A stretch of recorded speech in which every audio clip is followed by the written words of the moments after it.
Why Jesus cursed the fig tree in Mark 11 is an inner glands lesson, an inner temple map of the command seat in the skull. When that seat stops feeding a dead pattern, the whole structure dries up from the roots. In Mark 11, Jesus approaches a fig tree from a distance, sees it covered in leaves, comes closer expecting fruit, and finds nothing but leaves, even though the text says it wasn't the season for figs yet. Then he does something that unsettles people.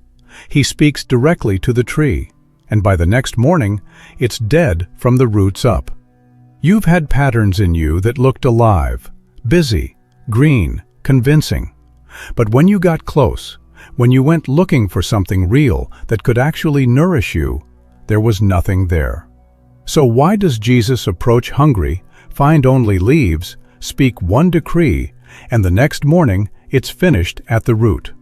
Tonight, we're going to map leaves, roots, and doubt in the heart to specific inner thresholds, and you'll see why the passage points upward to the inner glands as the authority that ends what never had fruit. And before we're done, you'll have one simple practice, under 5 minutes, to identify what in you is all leaves, and withdraw attention from it the way Jesus does in Mark 11. The fig tree dies instantly because Jesus withdraws the animating attention that kept it appearing alive. Consciousness stops feeding the pattern, and without that life force at the root, the structure cannot sustain itself, revealing that inner authority operates as decree, not negotiation. Mark chapter 11, verse 14 shows you the mechanism. Jesus doesn't shout or explain. He answered and said unto it. He addresses the tree directly, as if it's listening, using the optative mood, a solemn decree, not a command. And the disciples hear him do it, witnessing the spoken word as a creative act. So let's walk through what happens, because every detail in this passage is teaching you something about how your inner temple operates. Mark chapter 11, verse 12 says this happens on the morrow, when they were come from Bethany. Bethany is often glossed as a house of affliction, a place name that already carries a mood. Jesus is emerging from one state into another, into a seeking state. The text says he was hungry, not physically starving, consciousness seeking real nourishment, something that can actually feed the inner life. And then he sees a fig tree afar off having leaves. That phrase matters. From a distance. Why does Mark emphasize the distance? Because at a distance, the display looks convincing. The leaves are green. The structure appears functional. From far away, you can't tell there's nothing underneath. Distance lets false appearances persist. He came, if haply he might find anything thereon. Expectation based on what he saw from afar. When something looks alive, you approach it assuming it will produce. And when he came to it, he found nothing but leaves. The closer inspection reveals the truth. No fruit, just the show. And here's where most readers stumble. The text adds this editorial note. For the time of figs was not yet. It wasn't even the season. So why would Jesus expect fruit at the wrong time? Because this isn't about agriculture. In that climate, leaves could signal early fruit should be there. So a tree advertising life but offering nothing reads as a real contradiction in the scene. Leaves appear after the early fruit. So a tree displaying full leaves but no early figs is genuinely barren. It's not just out of season, it's broken. It's producing the external signs of life, but nothing that can nourish anyone. You've seen this in yourself. Something in you that from a distance looks alive. You've been tending it, rehearsing it, giving it attention. But when you finally examine it closely, when you come to it seeking something real, there's nothing there that can actually feed you. Just the leaves. Just the display. And then Jesus does something no one expects. He doesn't walk away disappointed. He speaks. Mark chapter 11, verse 14. And Jesus answered and said unto it, No man eat fruit of thee hereafter forever, and his disciples heard it. Notice that phrase. He answered, as if the tree had asked something, as if the barrenness itself was a question and Jesus was responding. He speaks to it directly, not about it, to it, like it can hear him. The Greek word for curse here isn't a word of rage or condemnation. It's the optative mood, a solemn pronouncement, a decree. May no one ever eat fruit from you again. Not a command trying to force compliance, a statement of what now is. No man eat fruit of thee hereafter forever. Permanent withdrawal, not temporary punishment, not conditional, final. The function is removed. The pattern will never produce again. And his disciples heard it. They're witnesses. They hear consciousness speaking to a structure and declaring its end. They hear the word that will kill it. But nothing happens immediately. Not in that moment. They walk on. They go into Jerusalem. The temple cleansing happens. Evening comes. They leave the city. It's not until the next morning that they see the result. Mark chapter 11, verse 20. And in the morning, as they passed by, they saw the fig tree dried up from the roots. From the roots, not just leaves falling, not branches withering first, dried up from the roots. The Greek word is xērainō, complete desiccation. The same word used for dried blood in Mark chapter 5, verse 29, and the withered hand in Mark chapter 3, verse 1. Total cessation of flow, total death of function. From the roots means death at the source, not surface symptoms dying. The foundational structure itself collapsing. Whatever was feeding the tree, whatever was keeping it appearing alive, has been cut off at the origin point. And Peter, calling to remembrance, saith unto him, Master, behold, the fig tree which thou cursest is withered away. Peter remembers. He connects cause to effect. Yesterday, Jesus spoke. Today, the tree is dead. The inner faculty that tracks patterns recognizes what just happened. The decree produced the result. But here's what you need to understand about what just happened, and where it happened. Jesus demonstrates authority over a living structure by speaking to it. In our inner reading, that authority seat, where decisions are made, where decrees originate, Scripture locates in the upper chamber. Matthew 6 calls it the single eye. Revelation calls it the throne. In the physical correspondence, that's the region of the skull where the command glands sit, the pineal and pituitary, the glands that secrete and regulate, the inner control centers. The fig tree is an inner pattern, a structure you've been animating with attention and belief. The roots are the foundational assumption, the source belief that keeps the pattern alive. When consciousness, operating from the glands in your upper chamber, withdraws life force by decree, the pattern cannot sustain itself. It dies where it was rooted. This is inner temple mapping, a symbolic parallel. Not a medical claim, but a felt correspondence you can verify in your own system. So why does the tree die from the roots instead of just losing its leaves? That question matters. Because most of the time, you try to change patterns at the surface. You prune the leaves. You manage the behavior. But if the root is still alive, the pattern regenerates. Jesus doesn't address the leaves. He addresses the tree itself, and the death happens at the source. And here's the other question Peter asks. How soon is the fig tree withered away? Speed. Why does it happen overnight? What makes inner authority work that fast? We'll come back to that. But first, you need to understand what the leaves are and what the fruit is. Mark chapter 11, verse 13 is specific. He found nothing but leaves. Matthew chapter 21, verse 19 says the same thing. Found nothing thereon but leaves only. Leaves are what you can see from a distance. External display. Surface indicators. What appears green and functional when you're not examining closely. In your inner life, Leaves are the things you say, the behaviors you perform, the religious observances you maintain, the outward signs that something is alive. Fruit is different. Fruit is inner substance, actual nourishment, something consciousness can live from, something that feeds you or feeds others. Fruit takes time. Fruit requires depth. Fruit can only come from something genuinely rooted and genuinely alive. The tree Jesus approaches has invested energy in appearance, full of leaves, looking healthy. But when he comes to it seeking something real, there's nothing.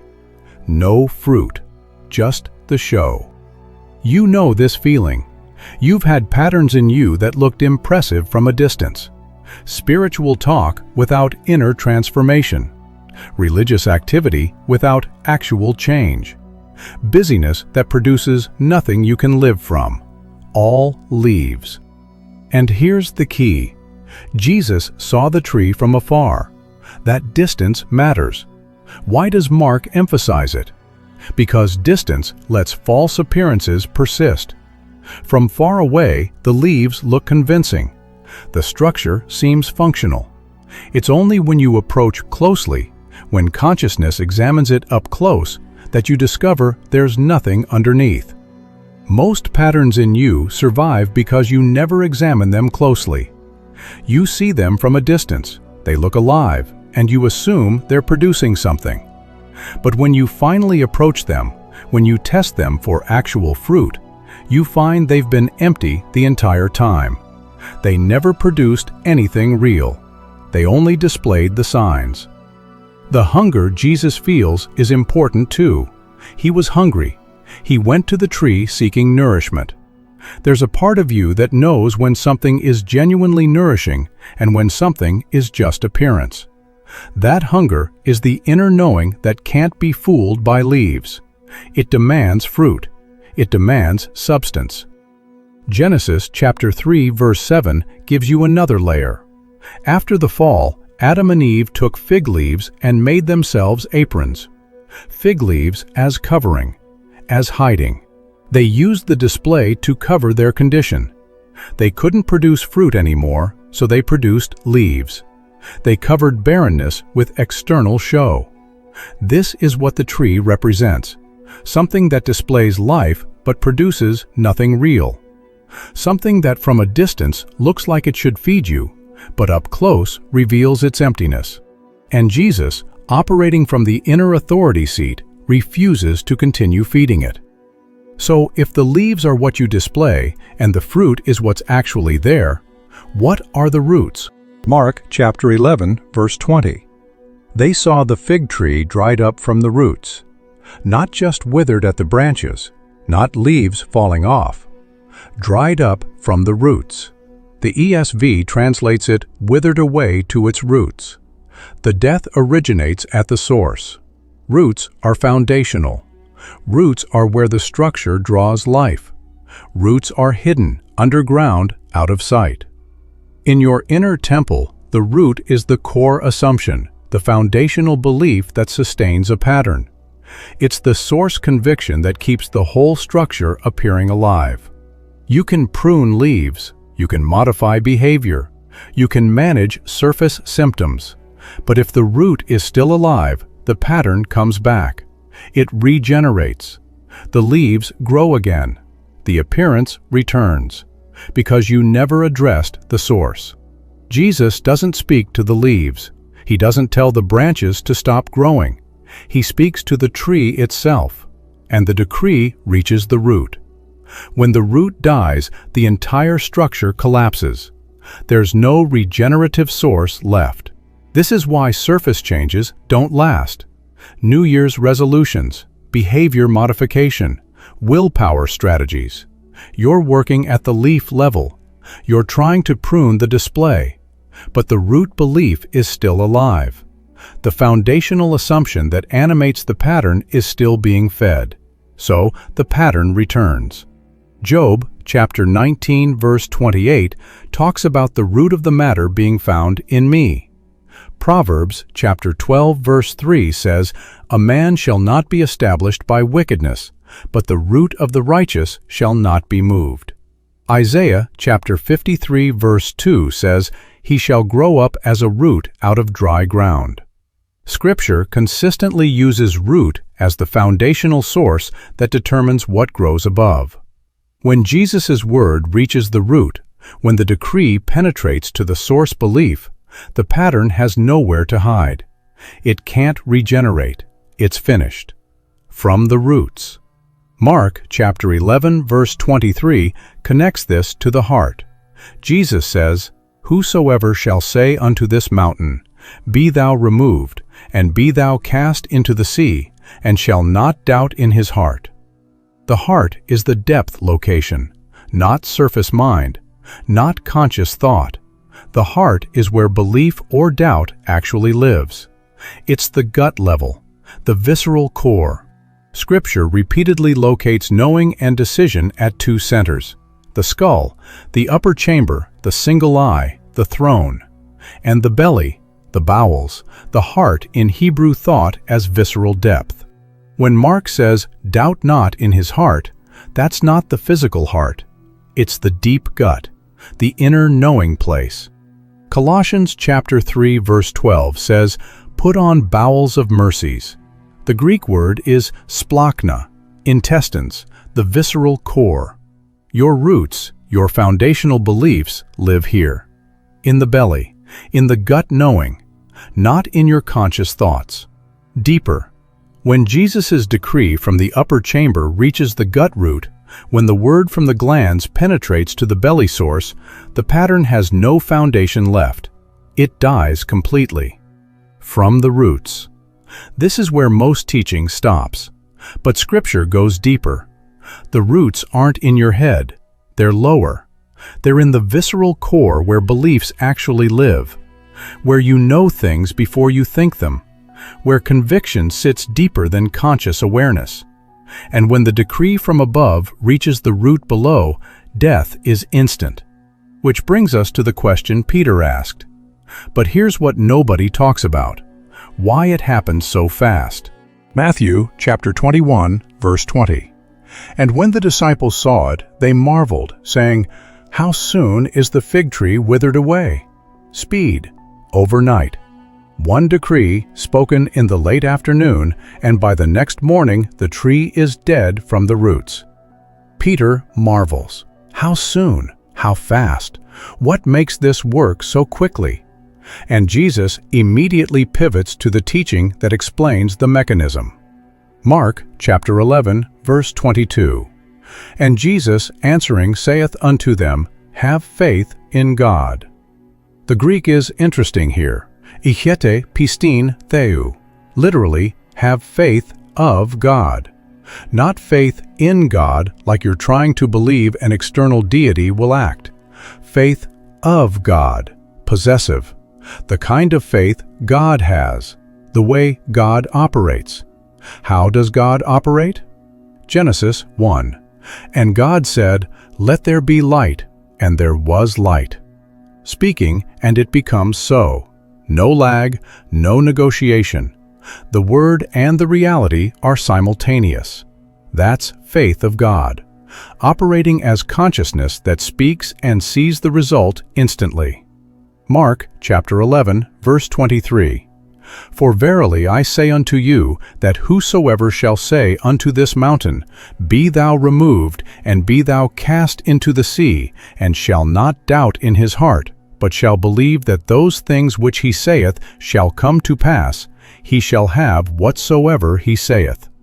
3 times in one verse, shall say, which he saith, he saith. The emphasis is on speaking, on decree, on the word as creative force. Whosoever shall say to this mountain, not think about it, not wish it, say it, speak the decree, and shall not doubt in his heart. The Greek word for doubt is diakrinō. It means to judge back and forth, to separate thoroughly, to argue with yourself. It's inner division, the self split against itself. One part saying one thing, another part believing something else. When the heart is divided, when there's doubt, not intellectual questioning, but internal contradiction, the decree doesn't land. The word goes out, but consciousness cancels it. You say one thing, but believe another. You speak the decree, but your gut knows you don't mean it. That division creates lag. It creates delay. It prevents the instant result. But when the heart is undivided, when there's no internal argument, no split intention, the word becomes fact. He shall have whatsoever he saith. Not might, not eventually. Shall have. Because there's no division between the decree and the reality. The word and the belief are aligned.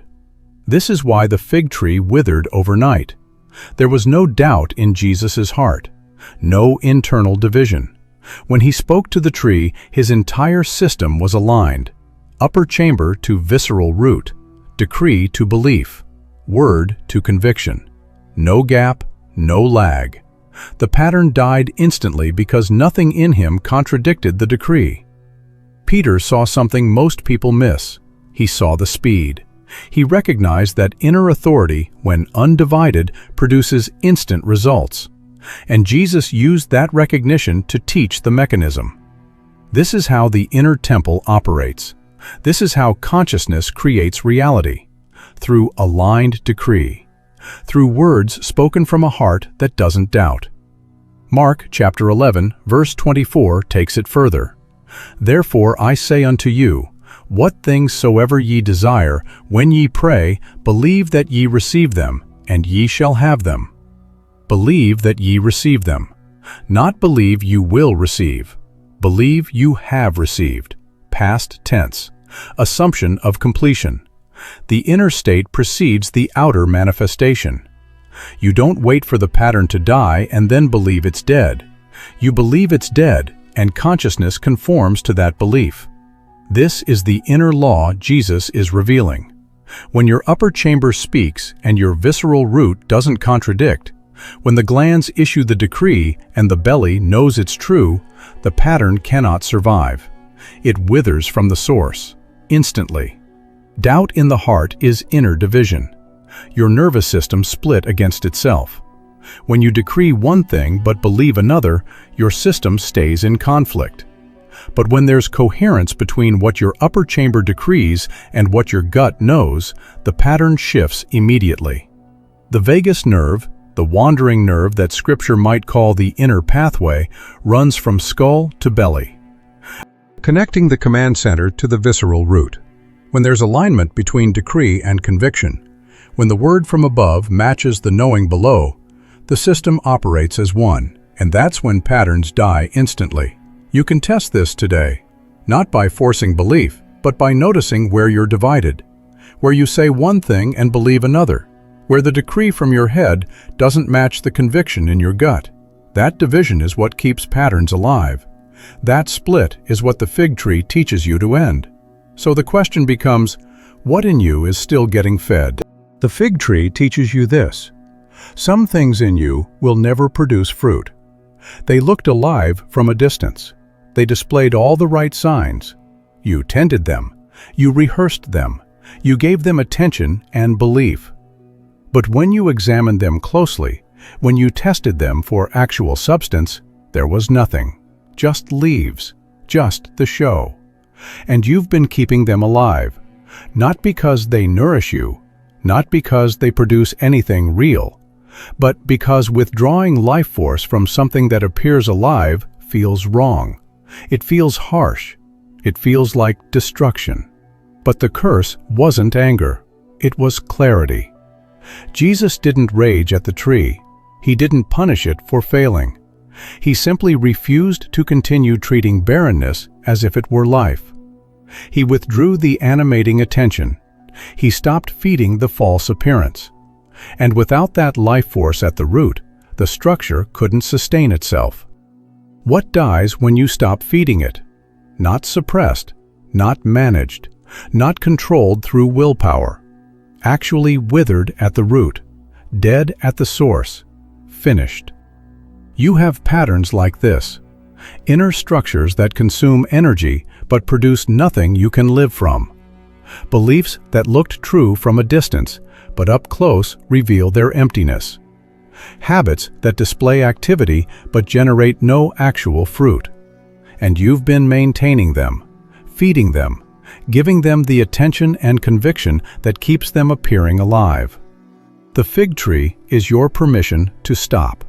It's the demonstration that consciousness has authority to withdraw life from what produces nothing. That you don't have to keep animating the barren. That decree, spoken from an undivided heart, ends patterns at the root.